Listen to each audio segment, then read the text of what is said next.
పూరా లోకల్. నమస్తే, welcome to పూరా లోకల్. ప్రస్తుతం మనం బీజేపీ రాష్ట్ర కార్యాలయంలో బీజేపీ పార్టీ అధికార ప్రతినిధి శ్రీనివాస్ సోలంకితో ఉన్నాము.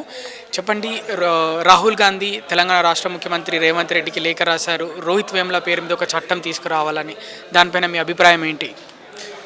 ఒకటి, అతను రాసినటువంటి లేఖను కానీ మనం చదివితే దాంట్లో వారు అంబేద్కర్ యొక్క పేరును తీసుకొని అంబేద్కర్ గారు తాను బాల్యంలో ఉన్నప్పుడు చదువుకునే రోజులలో ఎటువంటి వివక్షను ఎదుర్కొన్నారు, అస్పృశ్యత కారణంగా తాను పడ్డటువంటి ఇబ్బందులు ఏంటివి అనేటువంటిది ఉటంకిస్తూ ఆ లేఖను రాస్తూ ఈ పరిస్థితులు రావద్దు, రాబోయే తరాలకు భవిష్యత్తు చదువుకునేటువంటి పిల్లలకి ఈ పరిస్థితి రావద్దంటే రాష్ట్రంలో రోహిత్ వేముల చట్టం తీసుకురావాలి, ఒక దళిత విద్యార్థి చనిపోయినాడు, ఆ దళిత విద్యార్థి పేరు మీద చట్టం తీసుకురావాలని చెప్పేసి రాహుల్ గాంధీ గారు ఆ లేఖ రాయడం మనం చూసినాం.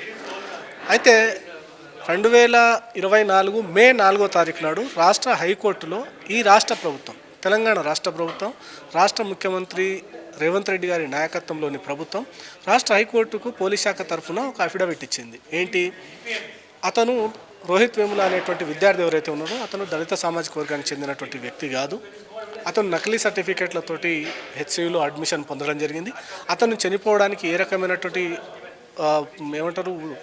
బలవంతం కానీ లేకపోతే వేరే వాళ్ళ ఒత్తిడి కానీ ఏది లేదు, తన యొక్క సమస్యలతోటి తాను ఆత్మహత్య చేసుకొని చనిపోయాడు, అతను చావడానికి ఎవరైనా పురిగొల్పారనేటువంటి ప్రాథమికమైనటువంటి ఆధారాలు ఏవి మా దగ్గర దొరకలేదని స్వయాన రాష్ట్ర ముఖ్యమంత్రి రేవంత్ రెడ్డి గారే రాష్ట్ర హైకోర్టుకు అఫిడవిట్ సమర్పించడం జరిగింది. మరి నీ ప్రభుత్వము, నీ పార్టీకి సంబంధించినటువంటి ప్రభుత్వమే రాష్ట్రంలో ఉంటూ అతను దళితుడు కాదు, దళిత విద్యార్థి కాదు, అతని చావుకు ఇటువంటి సంబంధాలు ఏమి కారణాలు కావని చెప్పి ఒకవైపు రాష్ట్ర హైకోర్టుకు అఫిడవిట్ దాఖలు నువ్వే చేస్తావు, మళ్ళీ నీ పార్టీకి సంబంధించినటువంటి ఎల్ఓపిగా ఉన్నటువంటి రాహుల్ గాంధీ ఆయనే లెటర్ రాస్తాడు, దళిత విద్యార్థి చనిపోయినాడు, అతని పేరు మీద చట్టం తీసుకురావాలన్నాడు.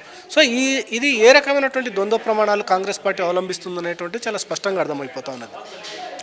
రెండో విషయం నేనేమంటానంటే, రాహుల్ గాంధీ ఒక విషయాన్ని అర్థం చేసుకోవాల్సినటువంటి అవసరం ఉంది. ఈ దేశంలో జరిగేటువంటి ఏ చట్టాలు కానీ ఒక వ్యక్తి పేరు మీద జరగవు. చాలామంది ఈ విషయం నేను మాట్లాడుతుంటే ఢిల్లీలో నిర్భయ చట్టం తెచ్చారు కదా అని. నిర్భయ అనేటువంటిది కూడా ఒరిజినల్లీ ఆ అమ్మాయి ఎవరైతే దురదృష్ట సంఘటనలో చనిపోయారో ఆ అమ్మాయి పేరు నిర్భయ కాదు, సింబాలిక్గా నిర్భయ అనేటువంటి పేరు పెట్టుకురావడం జరిగింది, దాంట్లోనే ఆ చట్టం తీసుకురావడం జరిగింది. అంతే తప్పిస్తే ఈ దేశంలో ఏ ఒక్క చట్టం తెచ్చినా ఈ రోజు వరకు నీ కాంగ్రెస్ పార్టీ అధికారంలో ఉన్నప్పుడు కూడా ఏ చట్టాన్ని కూడా ఒక వ్యక్తి యొక్క పేరును పెట్టలేదు.